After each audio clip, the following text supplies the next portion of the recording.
Hello students, welcome back to our channel Physics Gallery. Ashwinu. This is your Ashi teacher coming with the new lecture of our semiconductor devices. Today we are going to another use of PN junction diode as a photodiode.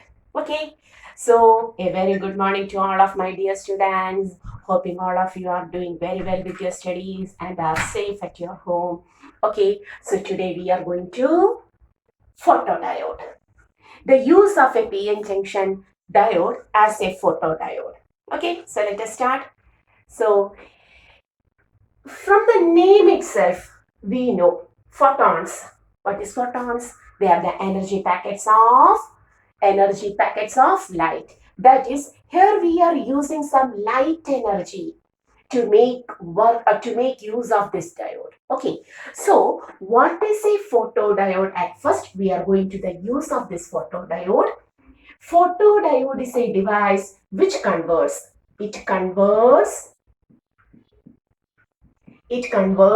light energy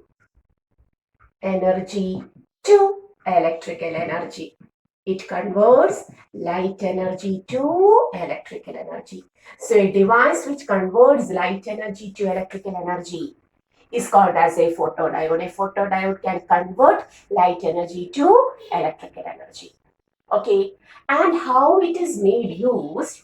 It is always used in a reverse biased condition. The diode is always used in a photodiode is always used in a reverse biased condition because during the working of a photodiode, we always make use of reverse saturation current.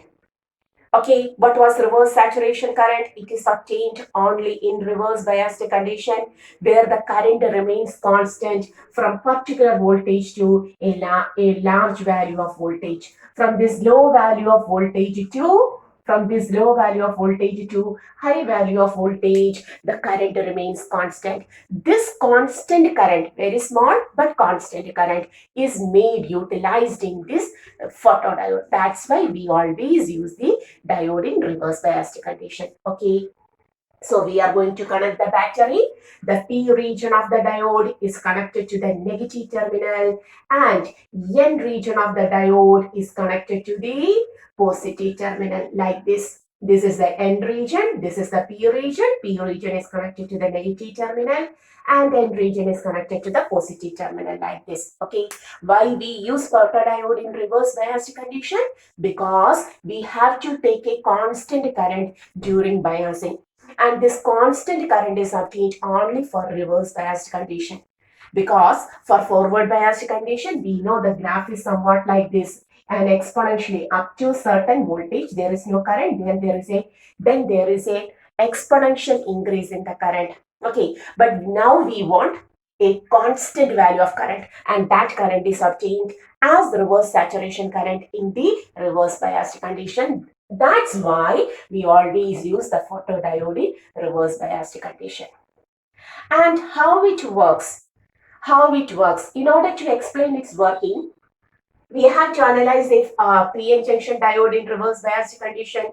We know a diode contains a P region and N region. In P region, the majority charge carriers are holes, and in N region, the majority charge carriers are free electrons. But at the junction of the diode, what happens? At the junction of the diode, there is a diffusion of electrons from N region to P region and also holes from P region to N region, causing a diffusion current, as a result of which neutralization of mobile charge carriers occurs at the junction. All these topics we have discussed in detail in the previous lectures.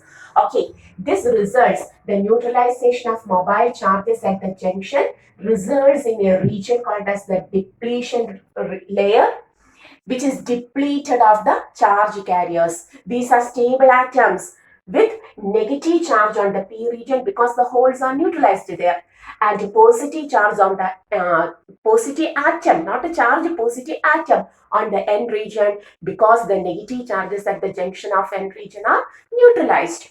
Okay, so a depletion layer is developed At this depletion layer, a strong positive atom and negative atom creates an electric field. The electric field always acts from positive region to negative region, that is from N region to P region. An electric field also develops and internal potential barrier also develops at this junction, all thing we know. Okay, now we are going to discuss the use of a photodiode, how it works. Okay, so and in a reverse biased condition, we know this is the graph, reverse voltage, reverse current, and we got a reverse saturation current which remains constant from this point to this point. Okay, and thereafter there is a breakdown voltage, avalanche breakdown, etc. All that thing. Now we are making use of this region, reverse saturation current. Okay, so for a normally reverse biased diode, there is a reverse saturation current which remains constant from a low voltage to a large voltage. Okay. Okay, and it is a false connection. There is no current flow through this diode. Okay, because the reverse biased diode acts as a false connection, everything we know. Now, we have provided a window, transparent window. When we make use of diode as a photodiode, we will provide a transparent window. There is a transparent window in the depletion layer. Covering the depletion layer, a transparent window is provided, through which we will provide the light energy, to the depletion layer. That is, now light energy is obtained on the depletion layer. And when light energy falls on the depletion layer, it penetrates through the depletion layer and reaches to the neutral atom. These are neutral atom here. Okay. And the neutral atom contains electrons. The electrons on getting this light energy as photons, what happens? They becomes excited and they becomes free. What happens? When light falls on the depletion layer, the neutral atoms at the depletion layer ionizes. That is, electrons are emitted from this neutral atom because of the energy obtaining. Okay, these electrons leaves a hole in the atom also. So, when one of the atom becomes ionized, what happens? An electron is obtained and also a hole is obtained. What happens to the electrons? Both electrons and holes are obtained. Electrons are negatively charged and holes are vacancy with positive effect. The electrons forming here, the electrons which are obtained from the neutral atom on obtaining the light energy, these electrons, the electrons are present, these electrons are present here. These electrons are attracted towards, the negative charges will be attracted towards the positive region. The electrons which are obtained by getting the light energy are attracted toward the positive region, and the positive holes are attracted towards the negative region. Okay, is it correct? What happens when electrons, neutral atoms get energy, light energy, and they get ionized? Electrons are obtained. When electrons are formed, it leaves a vacant site with a positive effect called as the holes at this depletion layer. And as a result of the strong electric field, we have studied in our current in our electrostatics, we have studied electric field is equal to force per unit charge. So the electric field here provides a force which is equal to EQ. Okay. So that electrons, due to the presence of this strong electric field, are attracted towards the positive region of the N side, and holes which are positively charged are attracted towards the holes. Plus charges are attracted toward the negative region of the P side. Okay.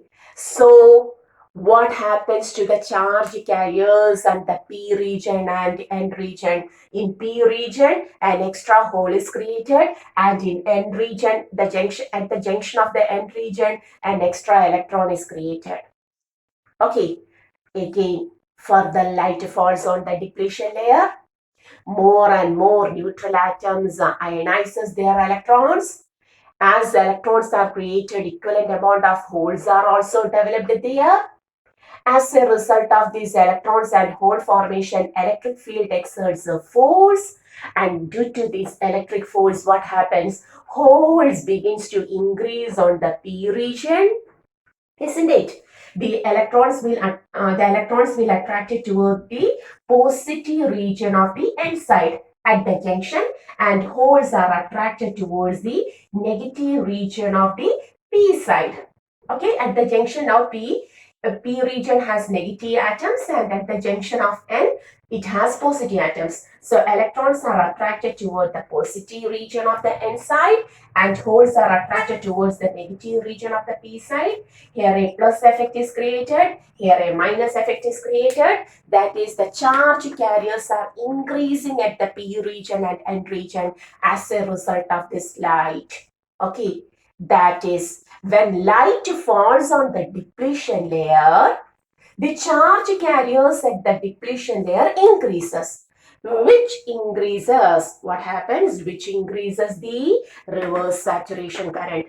Earlier, this was the reverse saturation current. In the presence of light, the reverse saturation current increases like this. Okay, now this is the reverse saturation current, and other things, breakdown voltage, etc., are the same like this. Okay, so reverse saturation current increases due to the effect of this light energy.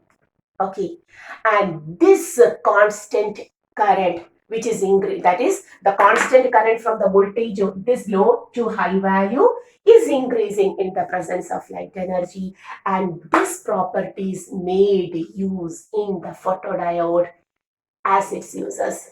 The main use of photodiode is in the counting devices. Photodiodes are commonly used in counting devices. Have you seen counting devices? Yes, surely when you go to bank, when you provide some money, or you had seen some money counting devices are there. Okay, that is, when you put some money into that device, it moves in a particular speed at a particular rate. What happens when it moves? That is, it's a display shows the amount. Okay, that is also a photodiode. A counter device also uses a photodiode. That is how it works. In the absence of light, reverse saturation current will be less. Okay, in the presence of light energy, reverse saturation current increases. That is, when there is a hindrance, when there is no light, when no light falls on it, on the depletion layer, the reverse saturation current will be less. When light falls on the depletion layer, the reverse saturation current will be high. Okay, and this property, that is, when a knot falls from the device, there is a breakage of, suppose there is a light source which falls on the photodiode here, and when one node cuts this supply of light, when knot falls like this, it cuts the supply of light. What happens? The reverse saturation current becomes less. Again, when it falls down, light is coming from the light source to the photodiode, which is placed in the counting devices. When light falls, what happens? Reverse saturation current increases. Again, the next node falls when it falls, again the light cuts. When the light cuts, the reverse saturation current decreases. The value decreases. When it falls down, the light again falls to the photodiode. Reverse saturation current increases. What happens? Reverse saturation current increases its value, and this increase, decrease in the reverse saturation current is counted by certain chips, microchips are placed in that counting devices, and that counting rate is taken. Okay, and how it works. That's how it works. Clear? That means here the photodiode is making use of this reverse saturation current. Okay, clear? So how a photodiode works? Very simple. It is a device which converts light energy to electrical energy, and it is always used in reverse biased condition. Why it is always used in reverse biased condition? Because only in reverse biased condition we get a steady current during the working of the diode. Okay, and that steady current is called as the reverse saturation current. Clear? When the diode is in reverse biased condition, Depletion layer, electric field intensity, and an internal potential current develops at the junction of the PN junction diode. When light falls to the depletion layer through a transparent window placed here, what happens? The neutral atoms at the junction ionizes, electrons and holes are formed due to the electric force provided by the electric field present there. What happens? The electrons are moved towards the positive region at the junction of N region and holes are moved towards the negative region at the junction of the P region. This increases the charge carriers at the junction. As a result, the reverse saturation current also increases. So the increase in the reverse saturation current in the presence of light energy is made used it in the counting devices, money counting devices, etc. Okay, so that's how a photodiode works. Okay, clear? So hoping you understood how a photodiode works. So today's topic is photodiode. That is over. And in the next class, we will come with the use of PN junction diode as a solar cell. Till then, bye bye. See you. If there is any doubt related to the topic, please ask it in the comment box. And once more, this is our channel, Physics Gallery Asha Vinu. See you winding up. Okay.